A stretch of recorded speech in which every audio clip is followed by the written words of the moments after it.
Hey, what's up guys? I'm RyGo. I'm Ryder. And we're here at Hatteras Island Surf and Sail.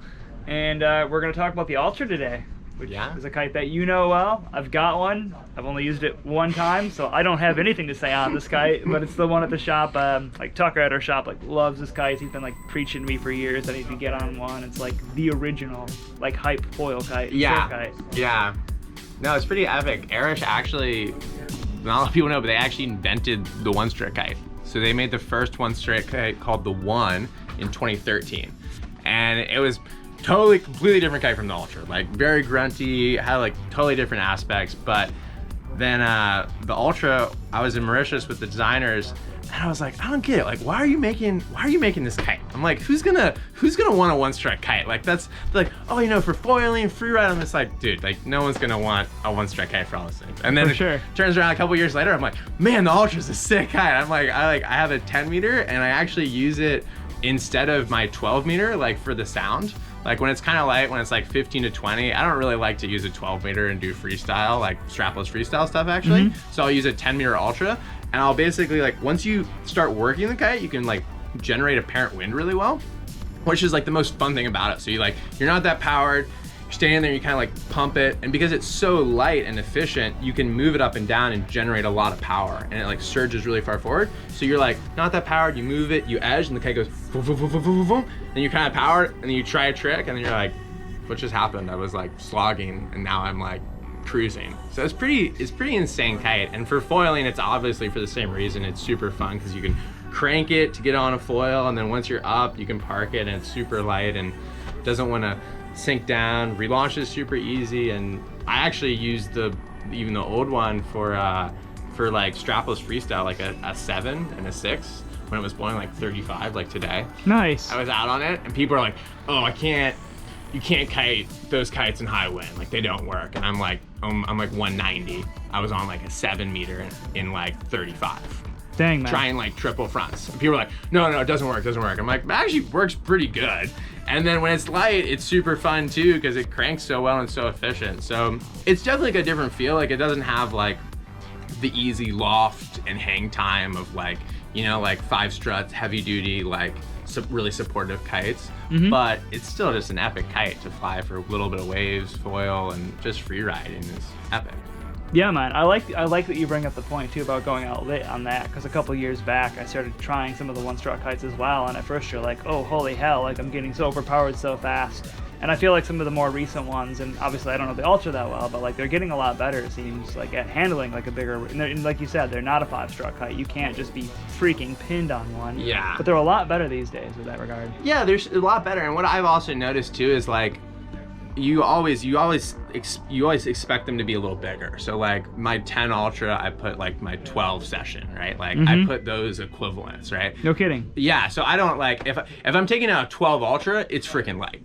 Yeah. Because I can work it, like that's the lightest kite I would actually own, is a 12 Ultra. Because you can just crank it in like 15 and like go on it fine. And then the only thing is when it's really windy with the bigger ones, you do feel more grunt.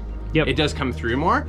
But what I noticed with the smaller ones, like the 6 and the 7, is like, since the smaller kites, they don't have that insane amount of grunt, like the high end on them is actually really good. Like the 10, when I'm out on the 10, it gets to like 25, 28, I'm like, all right, this is a little much. Like if I was on the lift, something a little heavier, that a little more supportive, I feel a bit more comfortable, but it's still a freaking epic kite. And so you're probably using the Ultra mostly for foiling, I assume, but do you surf with it as well? Like when do you decide like, oh, I'm gonna take the session, the kite made for waves, or I'm gonna take the Ultra? Is there anything that you think about? Yeah, I typically take the session on like normal wave conditions. I actually use the Ultra a lot more in like lighter winds, or if I'm like kind of like gonna do some more freestyle floaty stuff. Because it has a little more like, it has just like a really natural float to it, which is kind of nice, like pretty good hang time despite being a one-strut. So for the waves, I still kind of go for the sessions because I have like a nice full quiver of them. And for sure. And they just turn so fast and stuff. But the Ultras, it's just a different type of kite in the sense it's so light and it turns so fast and you can ride it really small. So like, I remember I was out on a 6 Ultra when Evan Netch, who weighs 30 pounds less than me, was on a 7 drifter. I was like, Yeah. I'm like, this is entertaining. Like, just cause like I'm bigger than Evan, so I'm kind of always on a bigger kite. And so I was like, but I was just like pinwheeling the Ultra. And I'm like, this is cool. And like some wave riders really like a kite that they can ride really small and just crank it and move it and generate. So for people that like that, I think the Ultra as a wave kite is actually really good too. Nice. So I guess just to ping you some questions like on the Ultra, how do you feel the relaunch is on that? Because I know sometimes when you get to more simple designs, things like the canopy flutter or relaunching gets a little bit weird. Like what's your experience with those two things? Yeah, so Ultra's kind of a funny kite where we kind of assumed it wasn't going to relaunch really well, and then we because of that wide range I was talking about where you can work it to generate power, we ended up taking it out in our school when it was like, we're like, oh, it's kind of light wind. Oh, the Ultra will stay up really well. We'll take the Ultra. Oh, this is a light rider. If they're only like 100 pounds, I can put them on a 10 Ultra in like 12 and they'll still go upwind. But the main thing we're like, oh, well, I don't know if it will relaunch well. But it actually relaunches killer. Like as long as you basically make sure to go to it so the center stretch isn't fold at all, like it comes off the water super easy. And then for light riders and light wind, it works really well. That's why it works so good for foiling as well. But like the kite, the weight of the kite relative to what you can ride it in is just really cool. I just remember I had like a 80-pound student, this girl, and she was out on a 9-meter Ultra when it was like 11 miles an hour. That's crazy. And she was like edging it, cranking it. I was like, this is epic. I was like so stoked. I was like, I'm like, this is so cool. I was like, it's like not windy at all. She's like working the kite, like edging super hard. And yeah, it's a pretty cool kite. And then the canopy flutter, one-strut kites flutter.